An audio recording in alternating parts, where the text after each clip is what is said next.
Ben Carpenter here. I'm going to talk to you about something that I feel that I was guilty of early on in my fitness career. It's also something that I think a lot of other fitness professionals and fitness industry fans are guilty of. What I describe it as is someone that is a fitness arsehole. Fitness arsehole is, as I describe it, someone who's so kind of elitist that their first reaction to anything is to look for the problems within it, i.e. they'll be the first to criticise rather than the first to praise. So here's an example, and this is a real world example. A few years ago, someone that I'm very close to was dieting. They were dieting at the same time as me. Their diet was polar opposite to mine.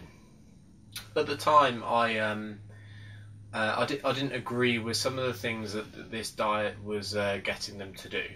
So, like a lot of fitness professionals, you'll kind of pick holes in diets and see what you can improve, etc., etc. So, I expressed this to the person. I explained what I didn't agree with, what I thought could be better, things that weren't optimal, etc., etc. Now, this diet, despite its flaws, for me, was a diet that they adhered to and in the end stuck to whilst losing 9 dress sizes. They went from being obese to being their ideal weight. They hit their fitness goal. Yet, I realised that I wasn't supportive. I was so busy being critical over what they were doing that I actually bypassed being supportive altogether. I was a fitness arsehole. And I'm deeply apologetic for this because I was a personal trainer. Someone came to me who was obese, talked me through the diet they were doing, and rather than being supportive over the fact they were making a conscious decision to improve their life and improve their health, I was critical of the vehicle they were using to get to their goal. And to me, this is actually a massive shame. Now, I know this is prevalent in the fitness industry. An example, a client came to me. They had been training with another trainer. The trainer described them as a non-compliant client, i.e. they couldn't stick with what they were given. The client wanted to go on one diet, but the trainer was very critical of this and tried to get them to go on his better diet. Now, instead of being critical, I supported what they were doing. I let them pick their own diet rather than trying to get them to fit my own ideals.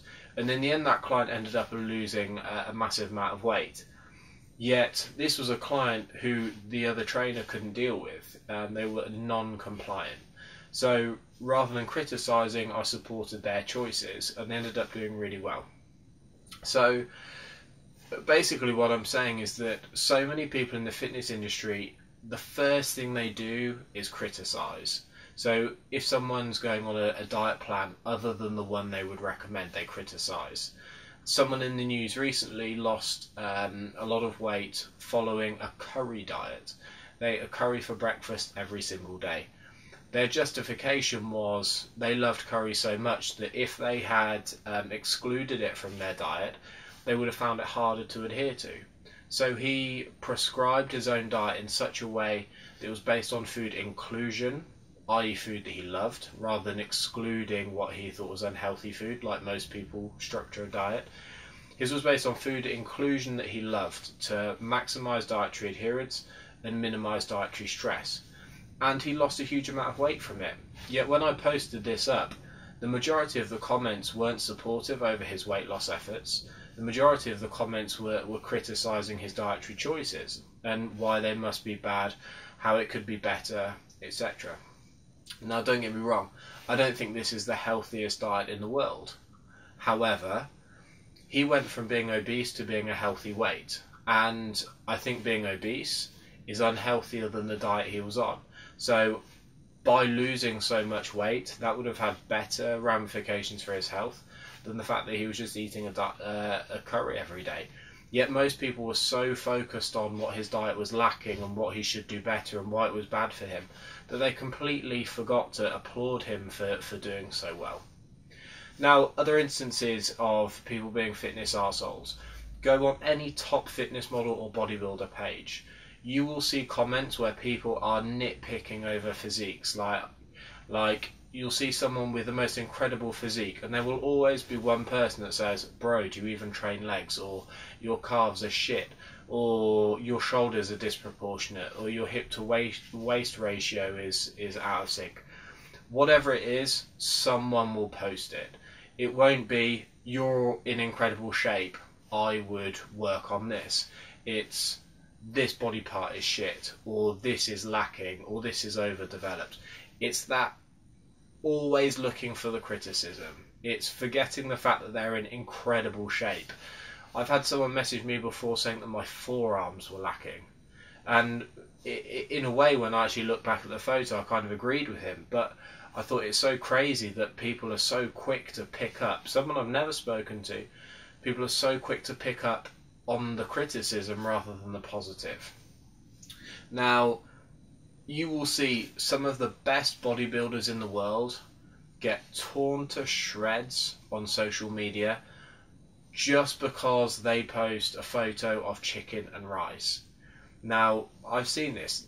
To me, this is absolutely ludicrous. I've seen people go off on bodybuilders because they posted a photo of chicken and rice. Therefore, they must be following clean eating. Therefore, it gets into this whole argument over clean eating versus flexible dieting. Step back a second. Yes, flexible dieting has data behind it and has good reasoning behind it. But it's absolutely crazy that you've got one of the best bodybuilders in the world posting photos of them and their meal plans, and the first thing people do is criticise because they posted a photo of chicken and rice. I don't think eating chicken and rice 8 times a day is strictly necessary. But if someone with one of the best physiques in the world is doing it, and they're happy doing it, I'm not going to be the one to criticise. By all means, do that. If they enjoy it, if they can adhere to it, if they can get to where they are at the moment doing it, I'm happy for them.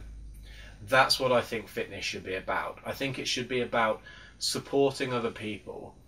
Support should always be the first reaction. Criticism should be a very, very, very distant second, if at all. So basically what I'm saying is, don't be a fitness arsehole. If friends of yours are making a conscious decision to lose weight or start training, support that. Don't try and nitpick what they're doing. Don't try and put them down because their diet doesn't suit your ideals. Don't try and put them down because their training doesn't match what your training would do.